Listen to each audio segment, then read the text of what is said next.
Waste, fraud, and abuse in the U.S. government is likely the greatest transfer of wealth in U.S. history.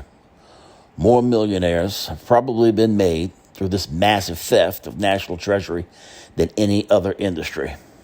And yes, it is theft, regardless of how some might try to mislabel it or alternately label it. This isn't new, and it did not begin with the Biden administration. This issue, waste, fraud, and abuse, has been a problem for a very long time across numerous presidential administrations of both political parties. This open secret has been allowed to exist and persist for decades. USAID was the prominent cash cow, the golden goose. It was actually a gold mine, massive, discombobulated, and ripe for the picking. Whew, they saw it coming. This is why people who enter politics decide to make it a lifelong play. And this is why elected officials so often become incredibly wealthy on a salary that doesn't match up with the amount of wealth they have in the bank and in assets, real estate, by the time they get out of office or finally leave office. Now, just to be clear, this does not include, I'm not disparaging federal employees, at least not the majority of them. These government workers, government employees, they are simply cogs in the wheel that keep the machine operating. The shampoo that feeds the bubble machine, elaborating the big fancy party of the elites.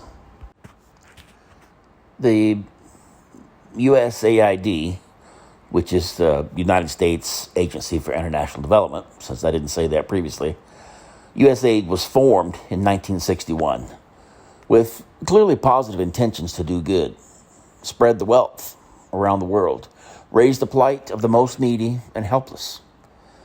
The programs grew so large and so varied that they were extremely difficult to oversee from a management perspective. It was difficult to track, and there were just so many hands in the pot. So this led to inevitable cracks in the system. The drip of a leaky faucet might have been plugged by a skilled plumber, but greed led instead to enterprising criminals installing additional couplings to siphon off the resources. Thousands of miles of additional pipes were added over the years, draining the cistern. The availability of exploitation was well known. This so-called open secret, this is what some people refer to it as. But rather than repair it, greed and dishonesty led to decades of decadence. Investigations will eventually uncover thousands of scams and many thousands of people who illegally benefited by stealing from our national treasury through this fountain of riches that they discovered, made, and exploited. These acts of theft are disgusting. The open exploitation is downright sickening. The exorbitant aid and assistance promised to different needy locations, projects, natural disasters, war-torn lands. This money rarely reached the projects, the people, or the needs that were intended to be funded. The majority of international aid monies never reached its intended recipients and rarely, unfortunately, made a very notable dent in what was intentionally cloaked as positive charitable projects addressing sincere needs around the world. Every level of each organization and individual that got their hand into it pinched off a little piece, thereby diminishing the whole. But if you look at it from their point of view, what would have happened if they had actually fixed some of these problems? If they fixed problems and there was no longer a problem that required sending money to fix, how could they possibly justify moving and disappearing such massive quantities of money? And we couldn't just make things up. Wait. But could we do that? Oh, yeah. And yeah, they sure did. And this is where things became even more crazy. Members of Congress became so brazen that they invented ridiculous issues that required addressing and needed money from the National Treasury.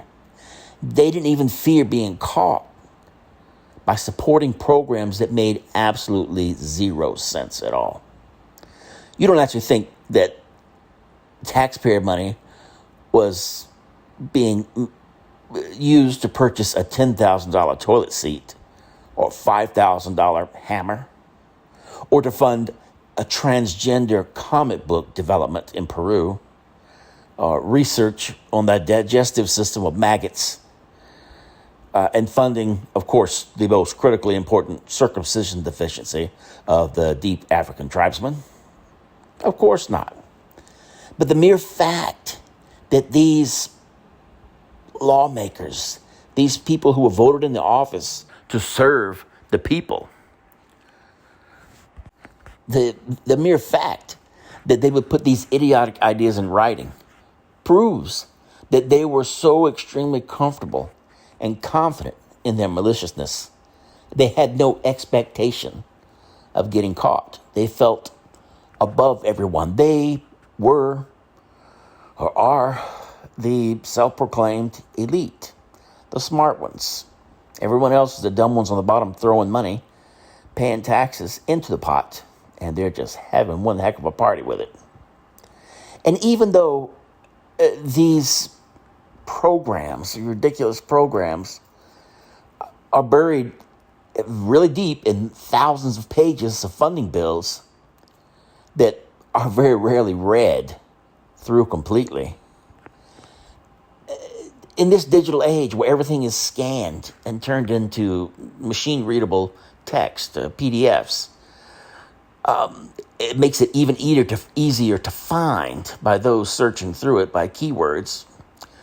Still, it did not deter them from doing these horrible things.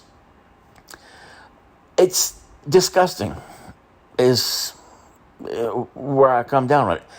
Absolutely deplorable.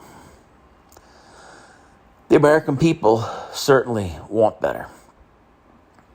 And it'll take an organized and intentional effort for us, the people, to take control and correct the course of the path of our nation.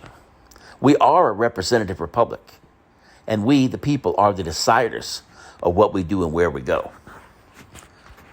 We can't let the people we elect to represent us forget that they are supposed to be representing us, not doing their own crazy things at their own pace for their own pockets. It's definitely time to shake things up by reminding the entitled elitist politicians that we, the people, make the decisions. We fuel the economy. We steer the boat. We are the captain now. Yeah. All right, folks. Please, may God continue to bless the United States and guide us into calmer waters towards a much brighter future. Bye. And thanks for listening. Cretin Media out.